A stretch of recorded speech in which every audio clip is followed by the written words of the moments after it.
Buenas tardes a todos. Inicio expresando mi gratitud por la oportunidad de participar en este evento, a los presidentes de ambas academias, a los representantes de la comunidad científica francesa y en especial al doctor Luis Miguel Gutiérrez por esta amable invitación. Los objetivos de mi presentación serán describir las características de las dislipidemias y las enfermedades relacionadas en la población mexicana, analizar el papel que tienen estas como determinantes del envejecimiento, hacer un análisis crítico de las peculiaridades de estas condiciones, beneficiar y no dañar, y finalmente ofrecer algunas conclusiones. México, como la mayor parte de los países occidentales, vive en una transición epidemiológica donde las enfermedades crónicas degenerativas son la principal carga a nuestros sistemas de salud.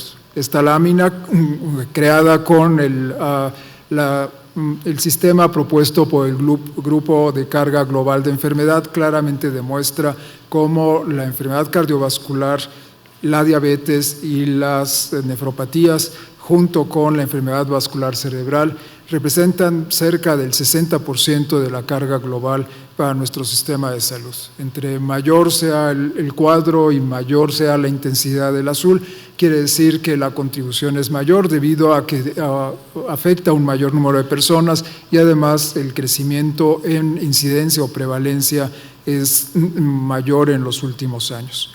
El crecimiento de la carga global de estas patologías es resultado de factores sociales, genéticos y económicos. La etnicidad de nuestra población es un factor que aumenta la susceptibilidad para tener algunas de estas condiciones. Además, nuestro sistema de salud ha hecho posible un incremento en la expectativa de vida. Sin embargo, esto resulta en una exposición crónica y por muchos años a un balance energético positivo y otros factores indeseables como contaminantes, estrés y a la larga una falta de acceso a los servicios de salud. La exposición a las enfermedades crónicas inicia temprano en la vida. Es de todos conocidos que la prevalencia de obesidad infantil en México es particularmente alta, lo que resulta que una porción significativa de nuestros adolescentes y adultos jóvenes ya tengan enfermedades crónicas. A la edad de 20 años, la prevalencia de niveles bajos de colesterol HDL es de 60%, una de las más altas reportadas en poblaciones que cuentan con estudios representativos con un muestreo poblacional. Otra de las alteraciones que aparecen temprano en la vida es la hipertrigliceridemia, que tiene una prevalencia nacional superior al 30%, y para cuando el sujeto llega a la tercera década de la vida, un alto porcentaje tienen hipertensión arterial, intolerancia a la glucosa y el síndrome metabólico, condición de riesgo que antecede la aparición de la diabetes tipo 2 y enfermedades cardiovasculares. Por tanto, la prolongación de la expectativa de vida resulta en muchas ocasiones en un envejecimiento no saludable, por lo cual tenemos que distinguir entre mayor expectativa de vida y una expectativa de vida funcional. Las razones para este crecimiento se encuentran en el aumento en la prevalencia de la obesidad. En México, entre 1994 al 2012 no hubo diferencias en el porcentaje de la población que tuvieron sobrepeso, sin embargo hubo un incremento espectacular en la prevalencia de obesidad, pasando del 20.9 al 32.4. El crecimiento de la prevalencia de la obesidad se muestra por grupos de edad en mujeres en esta lámina. Remarco que el mayor crecimiento se da sobre todo después de los embarazos, lo que abre una área de oportunidad a través de ofrecer una mejor salud perinatal para reducir la incidencia de enfermedades crónicas. Como crece la prevalencia de la obesidad, aparecen las enfermedades crónicas relacionadas con el síndrome metabólico. Ya les hablaba que la prevalencia de niveles bajos de colesterol HDL, definido como un valor por debajo de 40 miligramos por decilitro, es una de las más altas reportadas a la fecha. Solo algunas poblaciones asiáticas han informado prevalencias mayores al 60%. En nuestra población, la razón de esta prevalencia es factores genéticos. Se han descrito algunos alelos, susceptibilidad en el transportador ABCA1 que explica cerca del 20% de esta variación. Y además, la exposición a tabaco, la obesidad abdominal y el estilo de vida sedentario son otras razones para ello. De la mano con la aparición de enfermedades crónico-degenerativas, se incrementa la concentración de colesterol.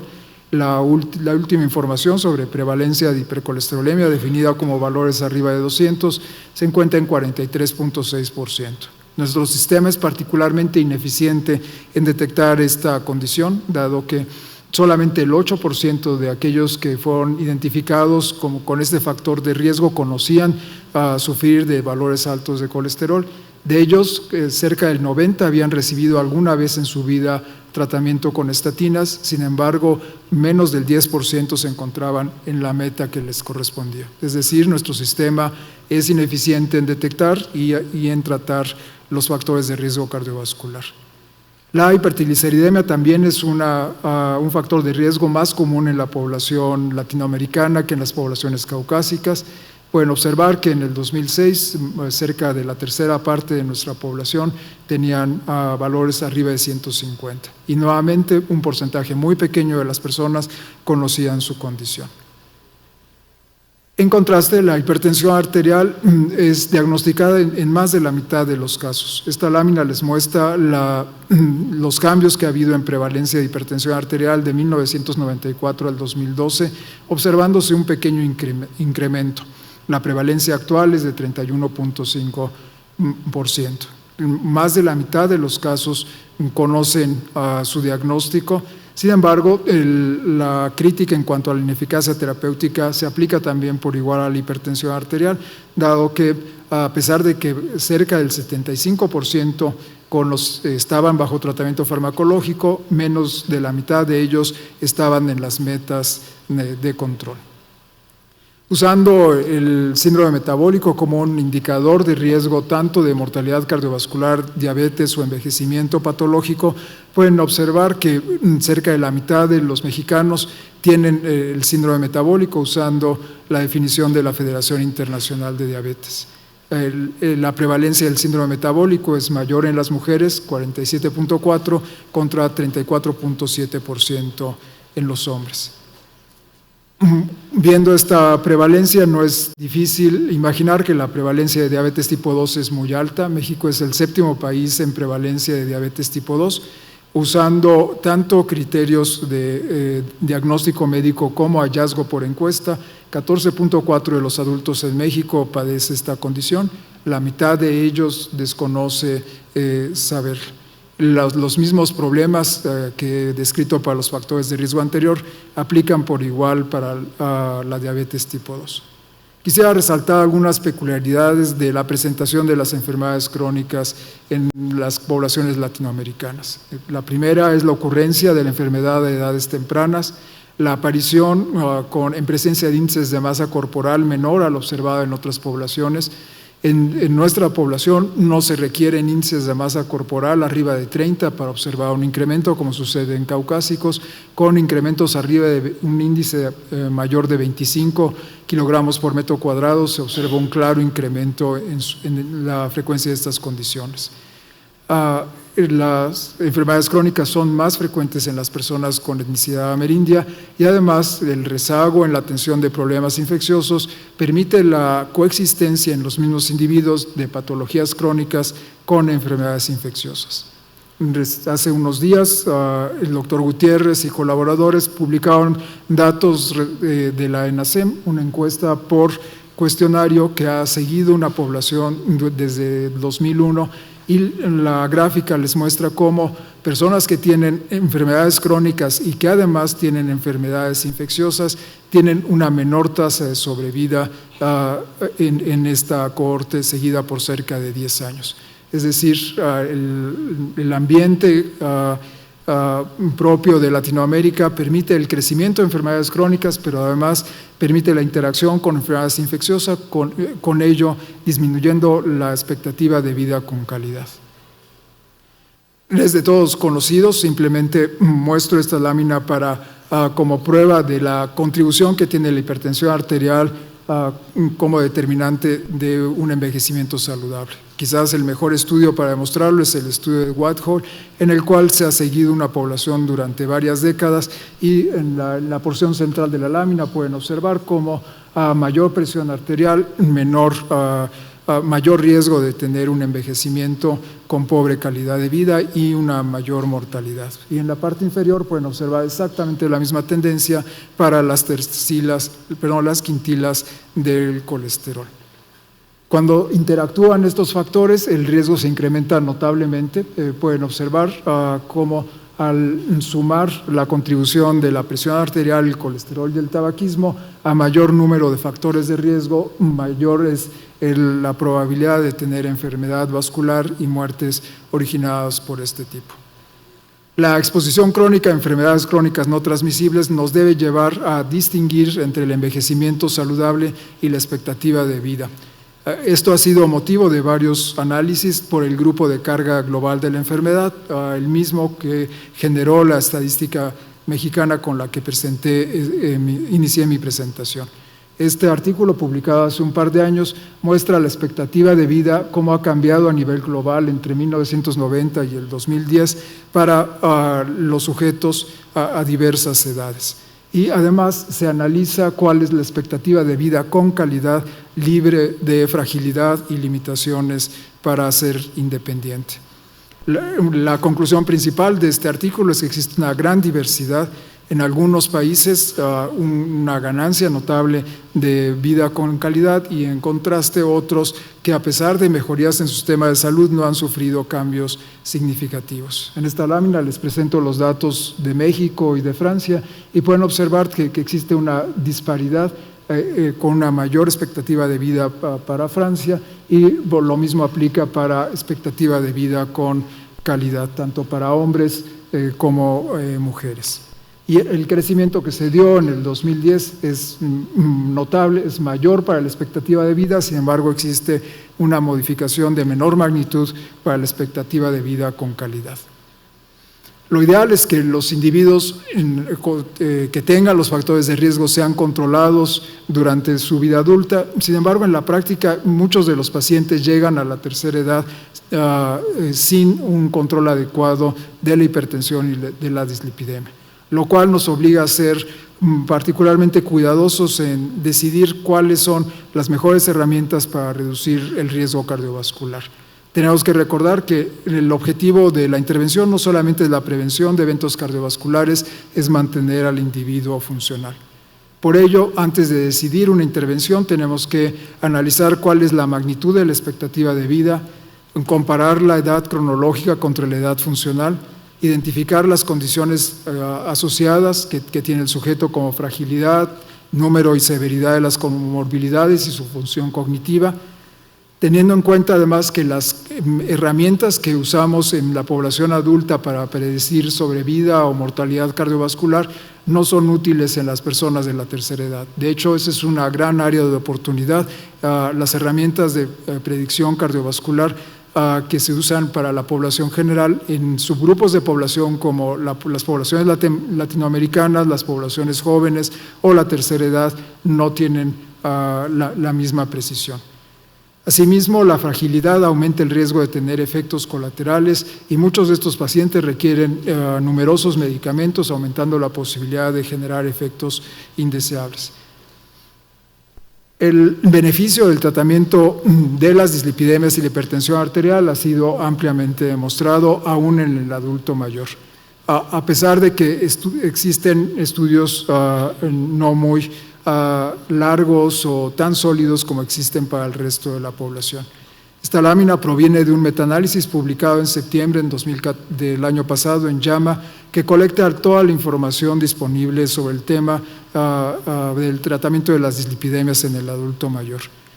Incluye 4 metaanálisis y en los 4 se concluye que el uso de estatinas a dosis moderadas es una intervención costo eficaz, aunque en algunos de ellos no se observó cambios en la sobrevida.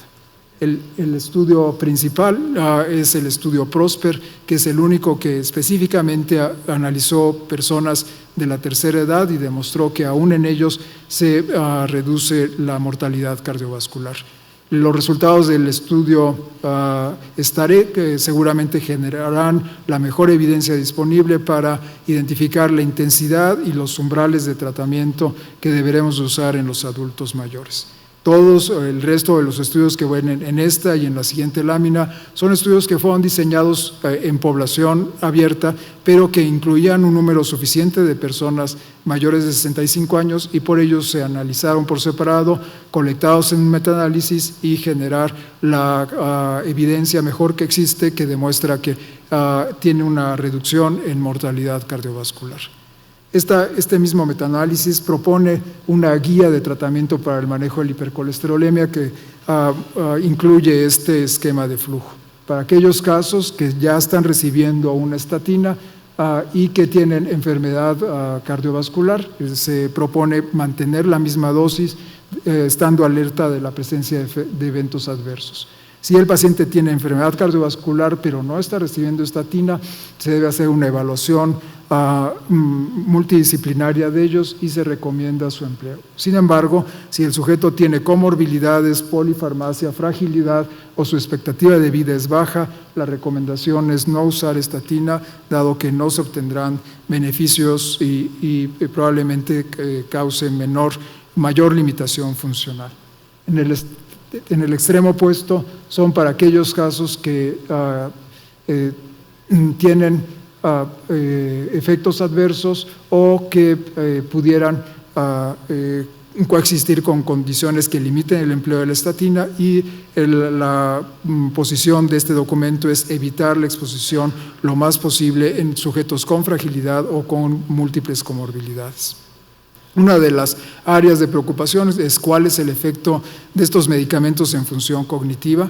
Si bien los estudios de aplicación amplia en mercado en Estados Unidos mostraron un aumento del deterioro en la cognición y por ello fue incluido en la información para prescribir, otros estudios controlados no han demostrado cambios mayores en la capacidad de cognición.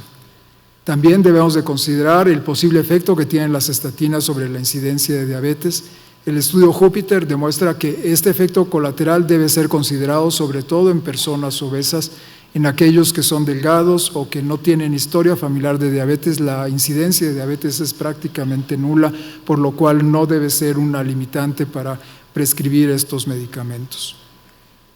Evidencia similar podemos proponer para hipertensión arterial. El estudio HIBET demostró específicamente en una cohorte de adultos mayores que el empleo de tratamiento con bloqueadores de canales de calcio y diuréticos reduce la mortalidad cardiovascular, la insuficiencia cardíaca y eventos cardiovasculares relacionados. Incluso el estudio fue suspendido antes de tiempo para proteger a los pacientes que recibieron placebo. De ahí se han generado una variedad de guías. Les muestro una de las más usadas, que es la propuesta por el Colegio Americano de Cardiólogos, en la cual no difiere en mayor medida de lo que se hace en el resto de la población, solamente se señala el estar alerta de evitar hipotensión postural, evitar efectos colaterales y no ser intensivo en las metas de tratamiento, considerando como metas de control 140 y 80 para la mayoría de las poblaciones. Sin embargo, debemos de no por ello ser menos conscientes de la contribución que tiene la hipertensión aún en sujetos de la tercera edad. Todo lo anterior, de todas maneras, tenemos que aterrizarlos a mensajes que se transmitan a la población y a los médicos de primer contacto. Como se hizo en la parte previa de este simposio, los mensajes principales son la modificación del estilo de vida, adopción de la práctica de ejercicio y alimentos saludables. El grupo de carga de enfermedad analizó cuáles son los factores de riesgo modificables que tienen mayor impacto sobre la sobrevida en México y la dieta y la detección temprana de hiperglucemia, hipercolesterolemia y hipertensión arterial son las que tienen un mayor impacto sobre la mortalidad en nuestro país. Termino concluyendo estas tres propuestas. Las enfermedades crónicas no transmisibles son el principal problema de salud en México. La hipertensión y las dislipidemias reducen la expectativa de vida, sobre todo con calidad. Aparecen de manera temprana en la población mexicana. A los 60 años, más de la tercera parte de los mexicanos tienen diabetes, ya han vivido con hipertensión o dislipidemia por lo menos 20 años. El juicio clínico es el mejor recurso para determinar la relación costo-beneficio del tratamiento y existe una enorme área de oportunidad para realizar investigación transétnica e internacional en estos temas. Muchas gracias por su atención.